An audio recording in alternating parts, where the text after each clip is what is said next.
Good morning, students. Now we'll discuss bronchiectasis. Bronchiectasis is the permanent dilatation and distortion of the bronchi. So this is an irreversible dilatation. Okay, irreversible dilatation and distortion of the bronchi is known as bronchiectasis. In this image, you can see first image shows you the lumen of the normal bronchi, and second one is the shows you the dilated bronchi. Okay, here you can see the scarred and thickened air walls. You can see the excess mucus collection and dilated bronchi is well shown in this image. Okay, moving to next slide, we'll see what are the causes of the bronchiectasis. Mainly it is given under three heading: bronchial obstruction, bronchial infection, and some miscellaneous causes are there. We'll see detail of each of these. Bronchial obstruction. This obstruction may be due to anything. Maybe due to tumor, or there may be any stenosis, maybe because of any stenosis or foreign bodies, any foreign body, the aspirated or excessive mucus secretion, if it is there, that also leads to bronchial obstruction. So obstruction may be due to anything. So this obstruction, bronchial obstruction, will leads to bronchiectasis. Next is bronchial infection. Infection may be due to like pneumonia, childhood pneumonia, in measles, whooping cough, pulmonary tuberculosis, can be due to bronchial asthma complicated by allergic bronchopulmonary aspergillosis, then repeated chest infections of any type in immunodeficient persons. Next one is miscellaneous causes: fibrocystic disease, Cartagena syndrome, immotile ciliary syndrome. So all these are congenital defects, right? So miscellaneous causes are also there. We will discuss detail of each of these. Obstruction to bronchus, as I have told earlier, obstruction may be due to anything, maybe any secretions or tumor or stenosis, whatever may be the reason. Because of this obstruction, what happens is there will be collapse of the pulmonary segment distal to this obstruction, right? So pulmonary segment distal to this obstruction will be collapsed. And what happens in the collapsed segment? The collapsed alveoli will be there, right? This collapsed alveoli will pull the bronchi, and as a result of pulling, there will be dilatation of the bronchi. Okay, initially this is irreversible, and the bronchi regain the normal size when lung expand. But if the obstruction persists for a long time, accumulation of mucus occurs distally, and this excessive accumulation of mucus collection will lead to infections, and this result in permanent destruction of the bronchial wall. Okay, and this causes permanent dilatation of the bronchi and result in bronchiectasis.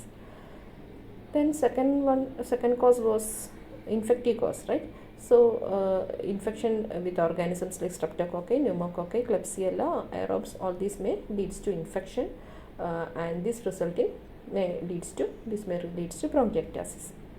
Next one is miscellaneous cause, we have told. So one of the important congenital defect in the bronchial wall, okay, in the bronchial wall is Cartagena syndrome. So Cartagena syndrome, in that image you can see dextrocardia is given in the X-ray. You can see the location of heart. In the heart is apex of the heart in the right, pointed towards right, isn't it? Like a mirror image, isn't it? So that is dextrocardia, situs inversus, then sinusitis, and defects of ciliary functions in the bronchi, and non-motile sperm. So all these together, that is called Cartagena syndrome. So this leads to bronchiectasis, okay, because of the defect in the ciliary functions, that cause bronchiectasis. Then cystic fibrosis.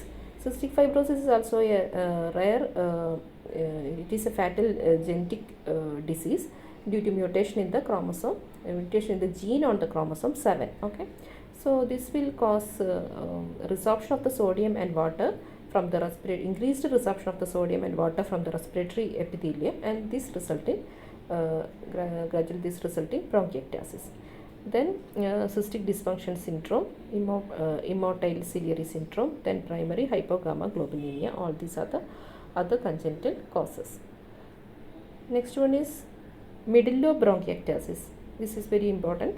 Brock syndrome. This is a favorite question of the examiner, 3-mark question. Brock syndrome. So other name is medullobronchiectasis or Medullop syndrome. is a sequelae of pulmonary tuberculosis. This is caused by obstruction to the middle lobe bronchus.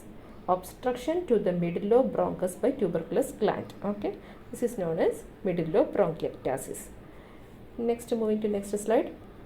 About the morphological forms of bronchiectasis, mainly three forms are there. One is cylindrical, second one is fusiform, and third one is cystic. Okay, in cylindrical one, there is uniform dilatation of the segmental and subsegmental bronchi. In the entire bronchi, segmental and subsegmental bronchi, there is uniform dilatation. Okay, that is like a cylinder, isn't it? So that is why that is called that one is cylindrical type cylindrical bronchiectasis. Then fusiform variety is there. In that, it is an irregular dilatation will be irregular with the tapering of the either end of the lumen. Both ends there will be tapering, dilatation in the middle, like that, somewhat like that. So that is known as fusiform variety. It is irregular with the tapering of the lumen at either end.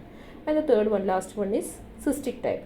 Since cystic bronchiectasis is characterized by the presence of, there will be multiple cavity in the bronchial origin. Multiple cavities of bronchial origin, that may bronchial epithelium may be ulcerated with prominent thin-walled capillaries in the submucosa, which is responsible for frequent hemoptysis. Then about focal bronchiectasis. While discussing etiology, I have told that mainly two causes are there. One may be obstructive cause, right? Remembering, one is obstructive cause, bronchial obstruction, and other one is bronchial infection. This focal bronchiectasis is related to bronchial obstruction. Okay, it refers to bronchitic changes in localized area of lung and can be consequence of obstruction of the airways. Okay, because of the obstruction of the airways, the localized area of lung will be affected, isn't it? Not the entire lung, only the localized area will be affected near or area around that obstruction, isn't it?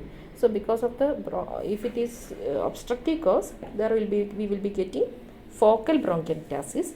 And if the cause is infectious or any underlying systemic disease, the entire lung will be affected. Throughout the lung there will be bronchitic changes, and in that case we will be getting diffuse bronchiectasis, isn't it? So diffuse bronchiectasis is characterized by widespread bronchiectatic changes throughout the lung and often arise from underlying systemic or infectious disease process. So two types are there. Focal bronchiectasis is there due to obstructive causes, and diffuse bronchiectasis may be due to underlying systemic or infectious disease process. Okay. Next is pathology. You know that mainly basically it is inflammatory changes is there, and right. Okay. The bronchiectasis cavity may be lined by granulation tissue, squamous epithelium, or normal ciliated epithelium. There may be inflammatory changes in the deeper layer of the bronchial wall and hypertrophy of the bronchial arteries. Inflammatory changes will be there, then will be hypertrophy of the bronchial arteries. Chronic inflammation and fibrotic changes are usually found in the surrounding lung tissue, resulting in progressive destruction of the normal lung architecture in advanced cases. Then bronchial mucosa show infiltration by neutrophils and T lymphocytes, and expectorant sputum has higher content of elastase, chemoattractants, interleukins 8, tumor necrotizing factor alpha, and prostanoids. Then lesion may be localized, diffuse, and generalized. Next, about clinical features. The site of lesion is mainly left lower lobe will be affected. That is a most common site. Then it is more common in male than in female, and incidence increases with age. And important sign, digital clubbing is the prominent sign, and it may be associated with the hypertrophic pulmonary osteoarthropathy. There will be postural cough with copious expectoration, that is large quantity of purulent and foul smelling, that is halitosis, right? Purulent and foul smelling sputum is the presenting complaint in most cases. And like lung abscess, the sputum settle into 3 layers on standing. Okay. Then hemoptysis is there. There may be pneumonia, and repeated infection of the same lobe or segment should suggest the possibility of underlying bronchiectasis. Next important thing is bronchiectasis sicca. Is the condition in which bronchiectasis present with mild or severe hemoptysis without purulent sputum. Sputum won't be there. Without purulent sputum, the hemoptysis may be mild or severe. without purulent sputum, that is known as bronchiectasis sicca. Then physical examination. Physical examination may reveal impairment of the percussion node and diminution of the respiratory sound over the affected area. And the physical sign of the chest may be unilateral or bilateral. On auscultation, you will be getting presence of coarse, persistent, leathery rakes. Okay. We'll discuss the remaining in the next class.